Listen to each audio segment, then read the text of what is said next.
blooming war's over. It's over. A war to end war. The world celebrates peace. Peace for all time. But there is still a shadow.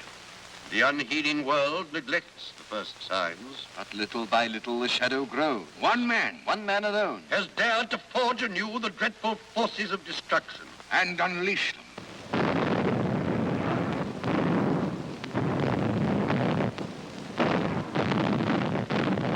How has this thing come to pass? Adolf Hitler was born 51 years ago in Austria. Near the German frontier.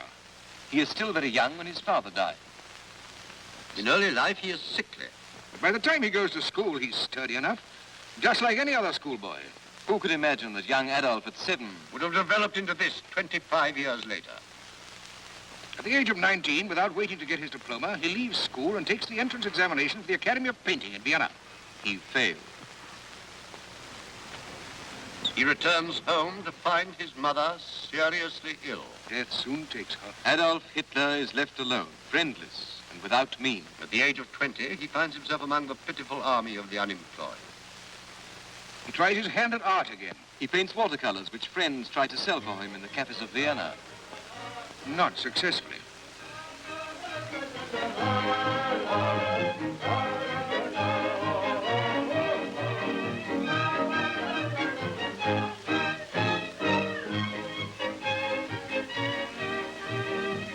So he takes copies of old masters. And forges names to them. Yet for all this, he earns only enough to keep himself from starvation and to find a bed at nights. In the doss houses of Vienna.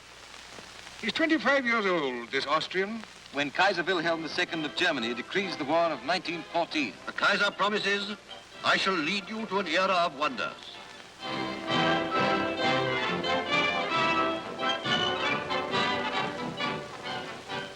wonders indeed. Germany invents new war horrors. First use of poison gas. Frightfulness, they called it then. Flammenwerfer by the Germans. Germany invents air raids, a nightmare legacy for all mankind.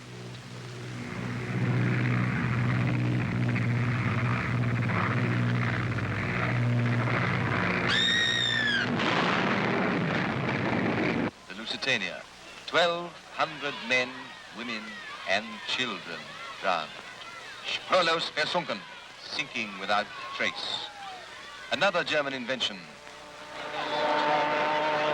Hitler had dreamed of military glory, but again he must resign himself to obscurity. Along with Germany, his country is defeated. Is ruined. And he himself, after 4 bitter years of warfare, has gained nothing but a corporal's stripe. One other thing. We see for the first time the moustache, which was later to become... And later still, Hitler is 30 years old and a failure. So he must have remained.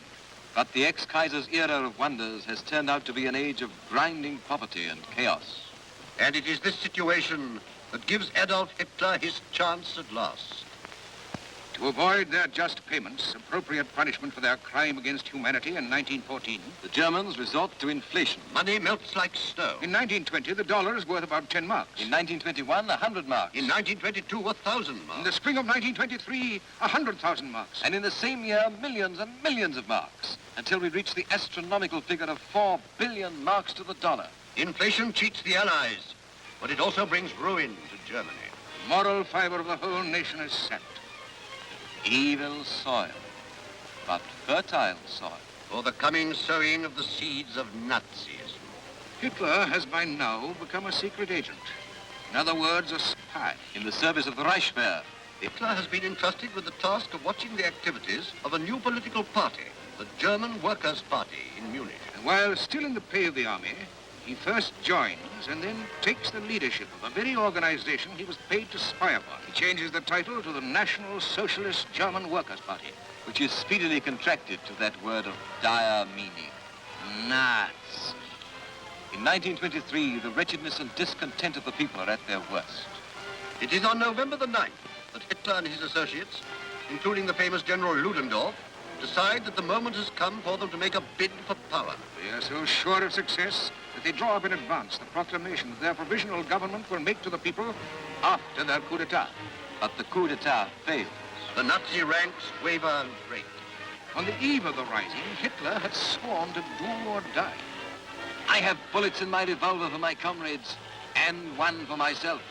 If we fail, he declared. It was just a promise. First of so many.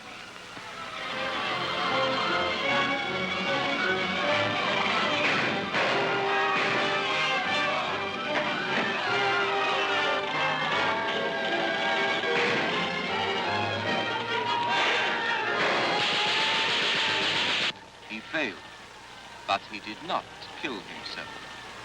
He ran away.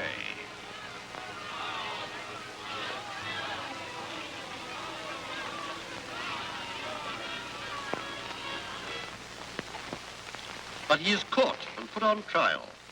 The sentence is 5 years imprisonment in the fortress of Landsberg. But his treatment is by no means severe, and he uses this enforced leisure to write his now famous Mein Kampf. Germany's Book of Doom. Outside the prison walls, the situation continues to cause alarm. It is feared the communist propaganda will ultimately triumph. Those who had supported Hitler before, captains of industry, financiers, generals, Unite to obtain his freedom. it isn't Hitler they're concerned about. They want to create a diversion against the menace of the Red Wave. He is released from prison to find that his backers are readier than ever to give him help. And so begins that era of power propaganda that eventually makes Hitler not the leader of a party, but imposes him upon a whole people. Leaflets, Pamphlets, Books an avalanche of words. and promises. The German loves a uniform. So Hitler gives out uniforms. Uniforms for everybody. uniforms for boys. Uniforms for girls. For journalists, for motorists, workmen. Whole factories are made over to manufacturing Nazi uniforms. Newspapers are required to spread the doctrine. Nazi cigarettes are introduced with pictures of the leaders on the cards. And the factories where the cigarettes are made belong to the party. The sales of cigarettes, uniforms, arms, insignia, flags, bring in over 70 million marks a year. All profits for the party. The Nazi party. Like a quack selling a panacea at a fair, Hitler makes the Germans believe that the Nazi policy is a cure for all their ills. He promises everything to everybody. And all the time, the big parades go on. Bigger, but always bigger. So that the people in their wretchedness, hungry and unemployed, swarm in their thousands into the Nazi organization. The brown shirts become an army, the private army of a single man. A man who aspires to become dictator of Germany. Dictator of Europe itself. But many serious Germans still hold him suspect. The problem is solved in one stroke, the Reichstag. Germany's parliament building catches fire on the night of February the 27th, 1933, a few days before the so-called elections, which were to confirm or otherwise Hitler's accession to the chancellorship. The communists are proclaimed the culprits. Hitler and his men declared it was meant to be a signal for a Bolshevist revolution. It was, of course, necessary to produce the actual perpetrators of the fire. So a young Dutch half-wit named Marinus van der Lubbe, found by the police in the burning ruins, Although there were no witnesses to his arrest except the police. is made the chief incendiary and put on trial. The others arrested are 3 Bulgarian communists, Dimitrov, Popov, and Tanev. He voluntarily surrenders when he hears he is accused of complicity. The trial is a mockery, a solemn legal farce. Van der Lubbe has to... One day, van der Lubbe shakes off his torpor. How many more times have I got to say it? Yes, I set fire to the Reichstag. I've said it hundreds of times. This has been going on for 8 months now. This torture. I have no strength left. I can't stand it. Yes, I set fire to the Reichstag. I did it myself.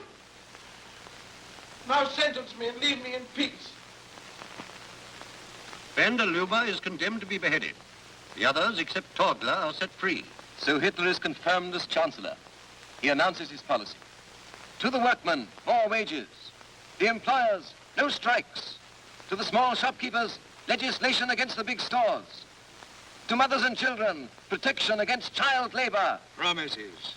Promises that would have placed a whole nation in chains of slavery. The parade-maddened public acclaim him.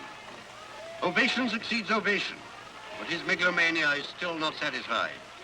One obstacle yet remains in the way of his ambition.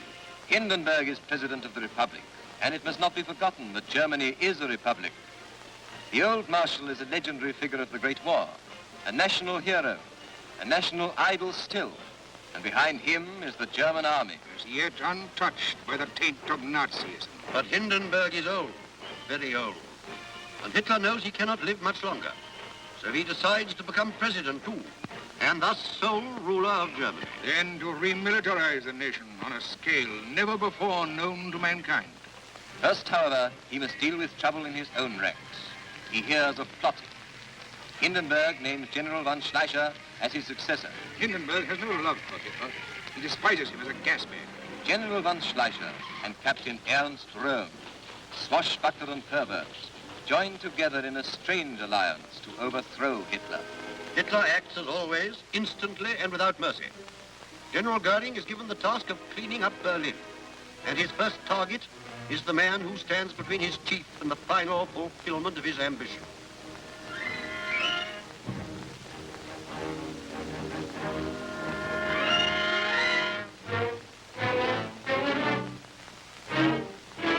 General von Schleicher? Well,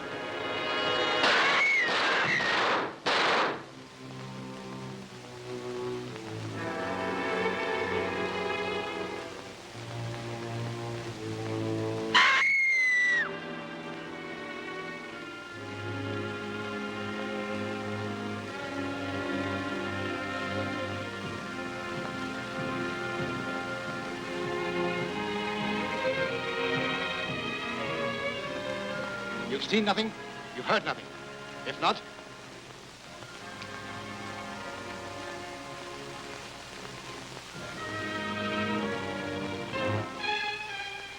victims are hounded out and shot down in scores.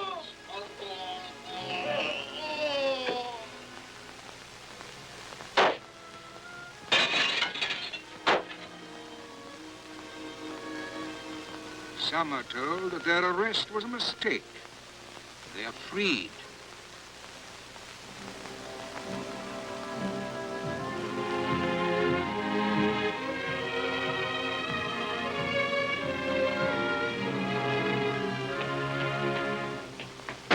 Shot while attempting to escape was the official excuse. Heil Hitler!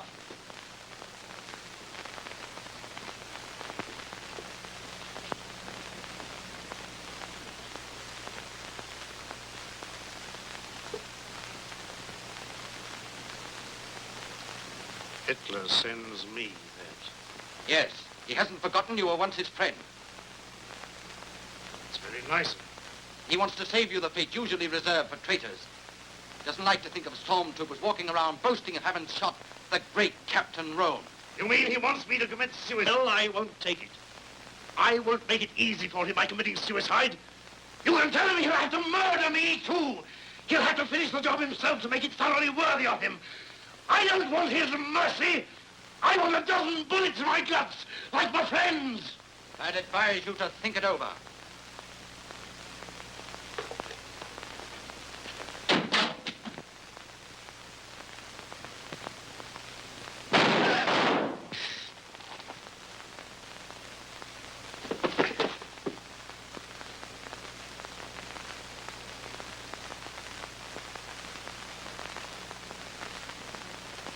Hitler is no master of the situation. And within only a few weeks, Hindenburg has the good grace not to exhaust his rival's patience. He takes leave of life on the 2nd of August, and prolonged obsequies are ordained, culminating in the funeral at Tannenberg. The German papers that announced the president's death at the same time published the text of a law adopted the day before, While Hindenburg was still living. decreeing Hitler president and chancellor. The same day, German troops are compelled to take a strange new oath. An oath of fidelity to Hitler personally. I swear by God this sacred oath that I will render unconditional obedience to the leader of the German Reich and people, Adolf Hitler, the Commander-in-Chief of the Armed Forces, and that I will, as a valiant soldier, at all times be ready to stake my life for this oath. And while the German people mourned the passing of the great Marshal, the Austrian upstart secured himself finally in position as head of the German state. All that remains is the election. To confirm his succession. The people must decide. A foregone conclusion under the mass attack of Goebbels' hysterical propaganda. Hitler is duly confirmed. More acclamations. More ovations. But the public expects more than this. They want the fulfillment of all those pledges. Hitler cannot deliver. But he can and does dope his dupes with growing doses of anti-Semitism. He puts into effect his theory of racism, according to which only the 100% Aryan is worthy of living and propagating his kind in Germany. How different from the ideal are the leaders themselves.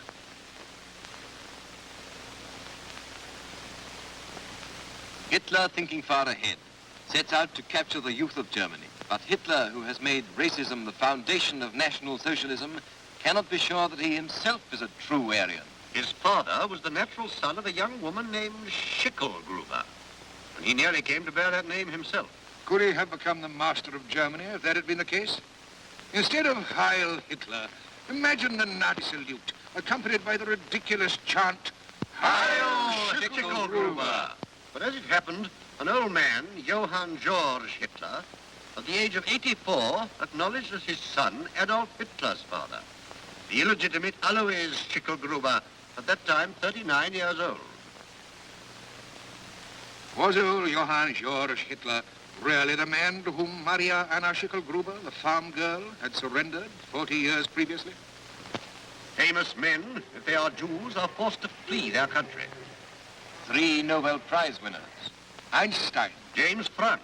Freud. all have to go. And should the fever show signs of abating, it can readily be whipped up again. Shops are branded and then broken into. Wrecked. Plunder. Any attempt at resistance is a signal for a beating. A collective fine is imposed on all the Jews in Germany, a total sum running to millions of marks.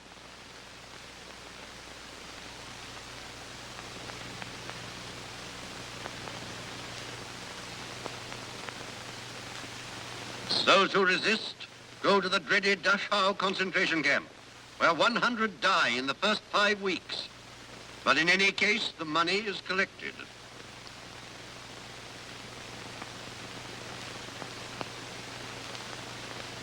The wealth thus confiscated is used to help meet the cost of Germany's colossal rearmament.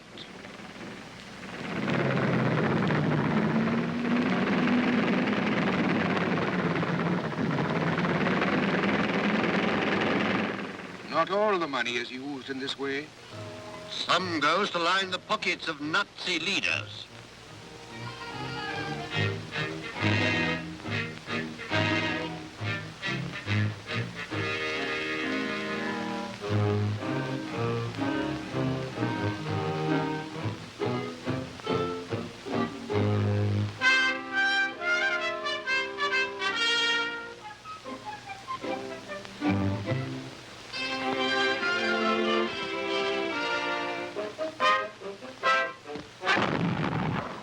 This hermit of Berchtesgaden wears strange sidelight on his complex character. Guarded by his boy stormtroopers, he stands alone against this impressive background, face to face with a gigantic idol he has made of himself. If Hitler knows nothing of the sentiment common to mankind, it is because a single passion, all-absorbing, dominates him.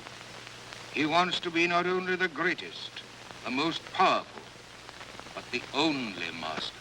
Even above God, whom he does not recognize, unless the clergy submits to his will. We do not want any other God but Germany itself, cries Hitler. Goebbels echoes, God manifested himself not in Jesus Christ, but in Adolf Hitler. Christ is a false prophet, for he was a Jew, and Judaism is the source of all woes. All kinds of books are broadcast expounding the Nazi theory. Bolshevism, the fruit of Christianity. The fall of the gods. The Pope wants war. Catholic priests and Protestant clergymen, including the martyred Niemöller, are attacked or imprisoned when they resist the imposition of the Nazi theory upon their religion. Greater than the cross in Germany is the hooked cross. Hitler's power, symbolized by this cross, must be imposed everywhere, on everyone. And it even descends, this cult of Hitler, from a certain grandeur to the completely ridiculous. Heil Hitler! Heil Hitler! Heil Hitler! Heil Hitler! Heil Hitler! Heil Hitler! And so the people howl, and they fly the flags. Obedience and discipline. Sie gegen jedermann zu vertreten und zu schützen, so mitzuhelfen am Aufbau eines wirklichen und besseren Friedens. So wahr uns Gott helfe. Grüß deine Führer und Befreier! Sieg! Sieg! Sieg! But for all the well-orchestrated evasions, Hitler knows that he's not silenced all consciences.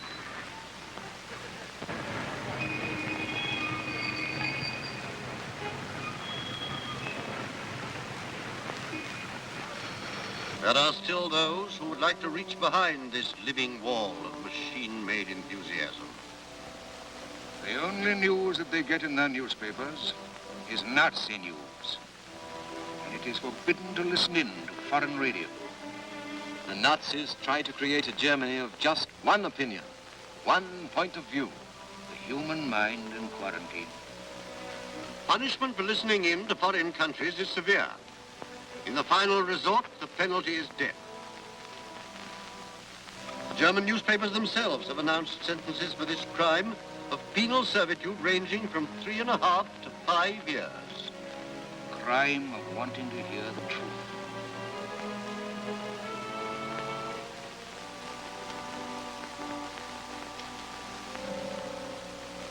But the people do listen, and ingenious tricks are resorted to.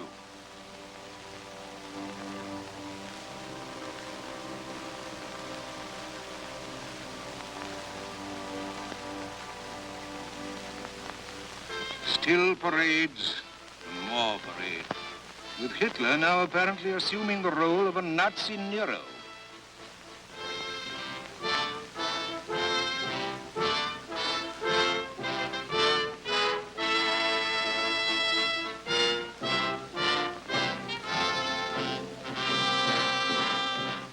He maintains his torrent of oratory. Dass Sie an diesem 29. Ihre Pflicht erfüllen, sollen unseres Volkes und seiner Zukunft wegen. Denn wir sind vergänglich, aber Deutschland wird bestehen. Wir werden sterben, aber Deutschland muss leben, jetzt und immer. An orgy of ringing declarations. The German people have no thought of invading any country. The German government, like the German people, are filled with the unconditional wish to make the greatest possible contribution to the preservation of peace in this world. Hamburg, August 1934. 10 months later, Germany announced conscription.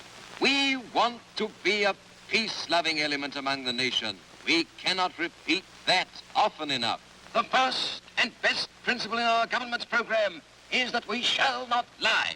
When have the German people ever broken their word?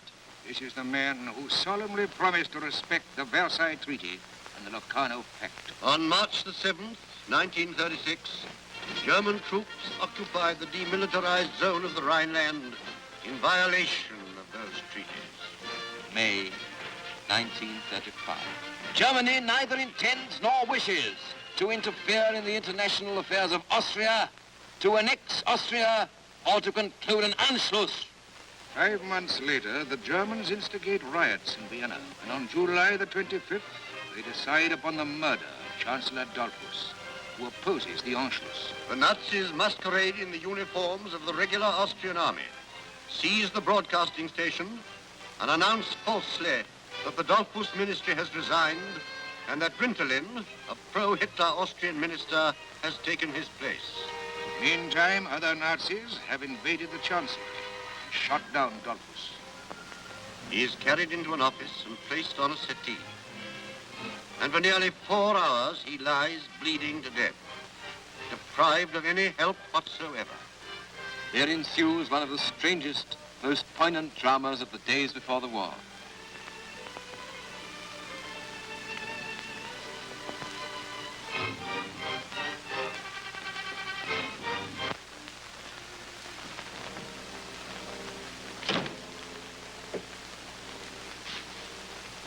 Is that you, Fay? Are you all right? Yes. So are the others.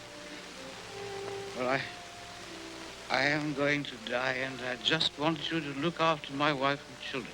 Of course I will. You promise? I swear it. For the time being, our good friend Mussolini will look after them. We can trust him.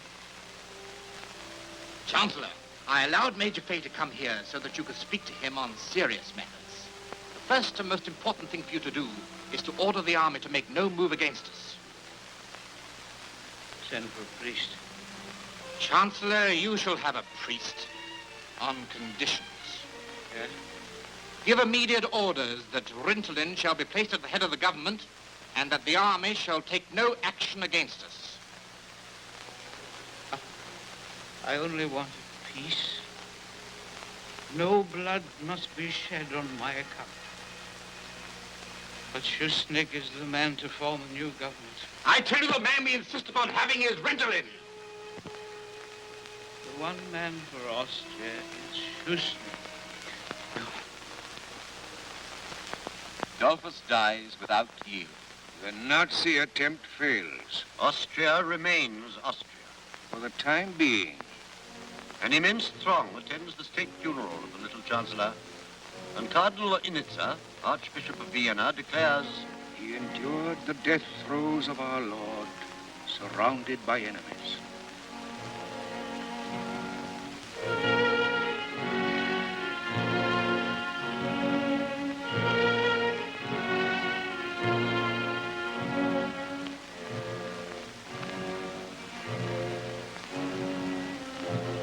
Austria's respite is only temporary. In March 1938, Hitler sends for Chancellor Schuschnigg and compels him to invite the Germans to take over Austria. German troops march into Vienna. the crime is consummated. Schuschnigg meets a fate almost worse than that of Dollfuss. He is thrown into prison to face no one knows what torments.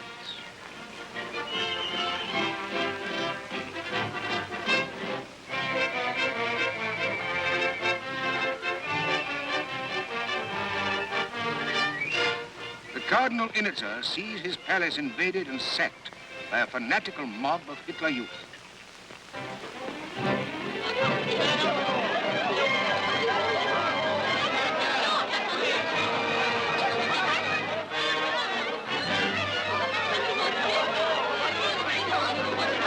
Let's try this door. Come on. Look at it locked. Let's go on the other side. Let's go.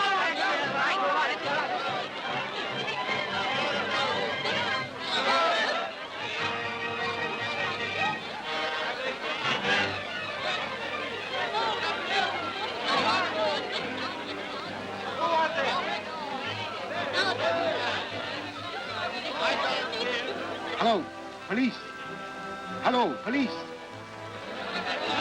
Hurry up! Up you go! Break the window. Yes, smash it open! Break open the window. Please, send help quickly. Go on! Break it! Use your gun! Go on, break it down. Come on, don't get the other. Don't get the other. That's right, break it in. Come on. Stop, stop. I beg of you, do not commit sacrilege. Remember, this is a house of the Prince of the Church. You old humbug, you can't stop us! Get out of the way!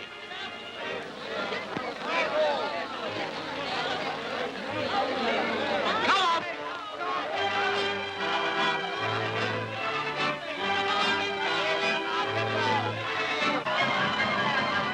Here you are, there's another one coming down. No, please.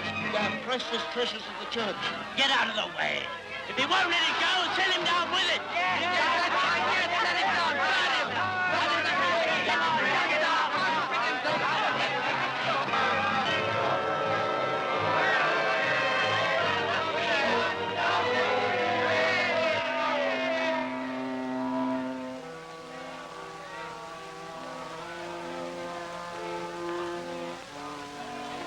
Father, forgive them, for they know not what they do.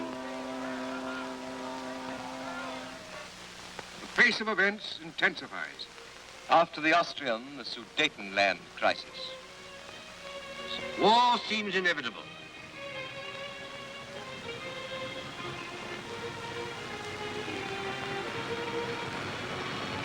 But the Pact of Munich establishes a new agreement. Hitler guarantees formally and solemnly Czechoslovakia's new frontiers.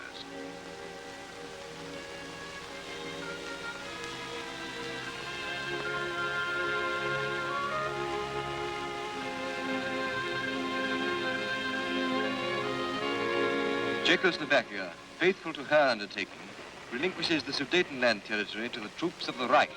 The world breathes with relief.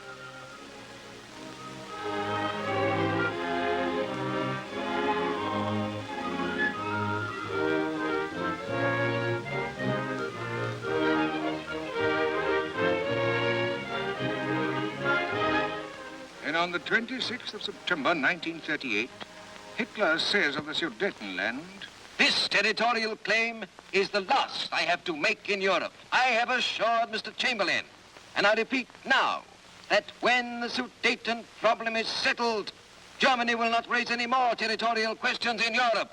Here are the words from the Führer's very mouth. Ich bin Mr. Chamberlain dankbar.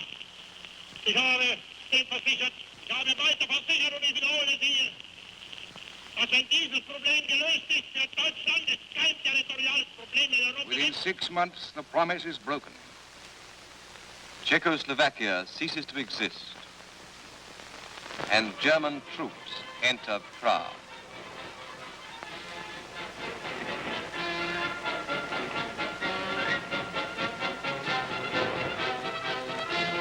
In the same month, the ogre of Berlin swallows the mere morsel of Memel, the Lithuanian port. Great Britain decides upon conscription, and Hitler is solemnly warned that any further act of aggression means war.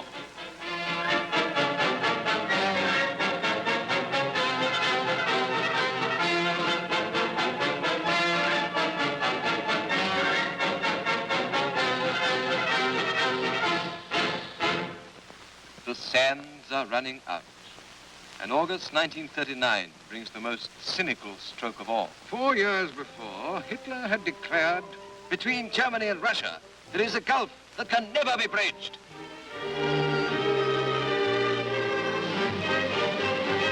But von Ribbentrop arrives in Moscow to sign a non-aggression pact between Hitler and Stalin.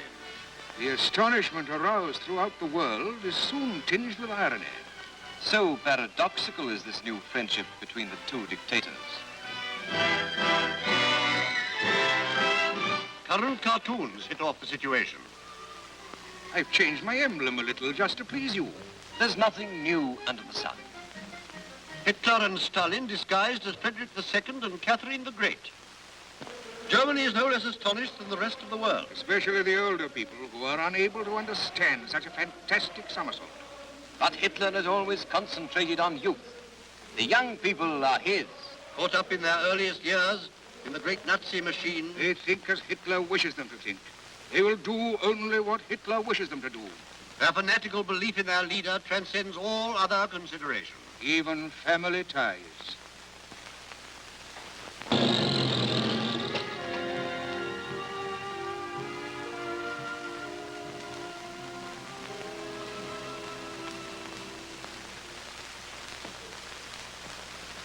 Come on. Mother, Where are you going? upstairs to my room. No. Stay here. There are things I must talk to you about. Oh, Mother, must we? Can't we leave it till later? No, later I may find excuses for you. Later I may even have begun to love you again. I want to speak to you now while I feel only contempt for you. While I see in you nothing but a despicable little spy. got used to distrusting servants, strangers, even friends. But one's own child. No, that didn't seem possible. How could you bring yourself to do it? You must have hated your father. Why? I didn't hate him. I love him. Love him? Yes. And I'm suffering as much as you are. Probably more. After all, I was the one who had to denounce him. Oh, they forced you. They suspected your father and questioned you. Threatened you, perhaps. Do you really think that I'd yield to threats? Well, it would have been an excuse. I don't need excuses. God, I don't understand. That's obvious. When Emmy Anker informed on her mother, she didn't understand either. And when Franz Weber denounced his elder brother, his parents cursed him. Who are these people you're talking about?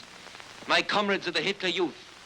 And yet, after denouncing her mother, whom she adored, Emmy Anker hanged herself, and Franz Weber tried to commit suicide. You see, they'd simply done their duty, knowing they'd pay for it with their lives. Duty? Is that what you call it? To spy on your own family? To betray those who love you? Is that what you call duty? So you're proud of what you did. You sneaked off to your leader and repeated your father's words of your own free will? Of course. You're mad. You're all of you mad. You don't understand anything that doesn't conform with your comfortable bourgeois ideas. All the time you use the words family and love. Well, you know what I think? If Germany is weak and poor and foreign countries don't respect her, it's your fault. Yours and other mothers like you. You can't make a nation strong by bringing up her children in the bourgeois atmosphere of the home, by softening their spirit with sloppy sentiment. I wish I'd never loved you, never loved Father. Hermann, don't. Don't, my little one. You don't know what you're saying. It's so terrible, these things you're telling me.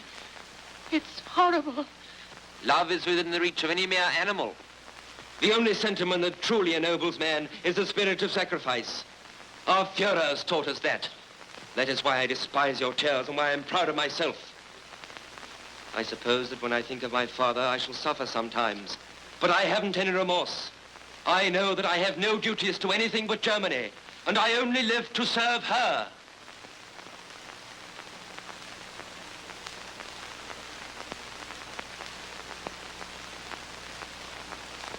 What a crime.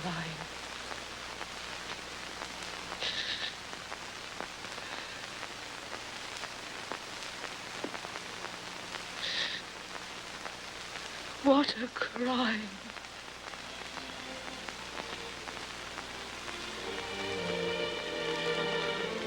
What a crime. And now the final and greatest crime of all. Poland invaded. Open towns, bombed. Over 350 ships mined, torpedoed, or bombed to the depths. Half of them innocent neutrals. Finland. Denmark. Norway. No people, however remote, are safe. Luxembourg. Holland. Belgium.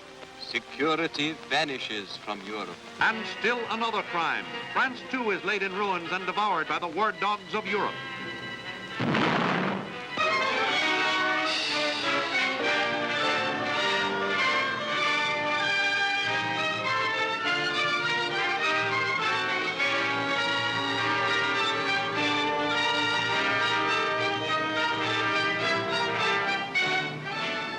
Why did Hess fly to the British Isles? Although it has not been officially admitted, the world now has reasons to believe that Hess came with a peace offer. Stop the war and join the Nazis in a joint war against the Soviet Union.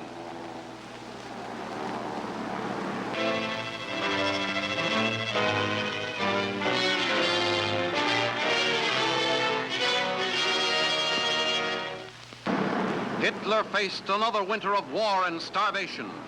Grab the Ukrainian wheat, Grab Baku's oil and other materials of war. Attack Russia was the order. Another pledge broken. Another Hitler crime.